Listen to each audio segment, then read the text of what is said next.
histoire. Oui, c'est une belle histoire. En fait, c'est un entrepreneur wallon qui a eu l'idée de commercialiser des sprays qu'on met sur les masques. Donc, il a eu l'idée. Comment il a eu l'idée? Il a eu l'idée en faisant le pèlerinage de Saint-Jacques-de-Compostelle et en voyant les autres, en discutant avec ses compagnons de route, qu'il a eu l'idée de trouver une idée, je dirais, quelque chose qui puisse faciliter le port du masque, le rendre plus agréable, tout en alliance avec la sécurité. Parce qu'il a fait Saint-Jacques-de-Compostelle en plein Covid avec un masque, c'est ça. Avec un masque, et donc c'est un laboratoire wallon et des labs à Glin qu'il a développé, et pour l'instant, ça démarre très bien.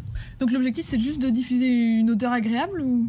Mais au-delà de l'odeur agréable, en fait, vous connaissez bien les bienfaits des huiles essentielles. Ici, le mélange, c'est de la menthe et de l'eucalyptus. Et donc, l'idée, c'est quand vous vaporisez ça sur les masques, ça dégage les voies respiratoires, donc ça permet de bien respirer. Ça permet aussi de diminuer les taches de rougeur que certains ont en portant le masque. Et puis, il y a d'autres avantages qui sont dedans.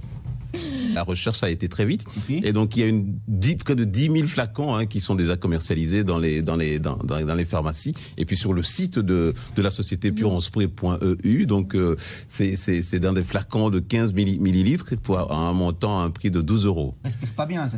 Il y en a qui ont une sensation d'étouffement quand ceux qui portent le masque. Donc, si on a un plaisir d'avoir de l'huile essentielle qui s'est diffusée dans les narines, et donc, il y en a qui le mettent maintenant sous les oreillers ou bien sous les écharpes. Donc, ça permet d'avoir une bonne odeur et puis de la fraîcheur et puis de rendre le masque un peu les gens plus disciplinés en disant quand je porte le masque, je le porte avec plaisir, donc avec les huiles essentielles. Donc c'est quelque chose que je trouve en plus c'est wallon en fait. Philippe, vous disiez 10 000 produits déjà commercialisés. Est-ce qu'on a une idée du profil? Du profil, c'est qu'il y a principalement ceux qui portent le masque pratiquement en permanence, donc les infirmiers, infirmières, ou bien les enseignants ou les enseignantes, et aussi les services publics. Il paraît même que le service pension en a commandé, et le bureau du plan aussi en a commandé pour ses salariés. Donc, je crois que c'est quelque chose qui peut apaiser les gens et les rendre moins rétifs au port du masque. En tout cas, ça vous a séduit, ça on le sent.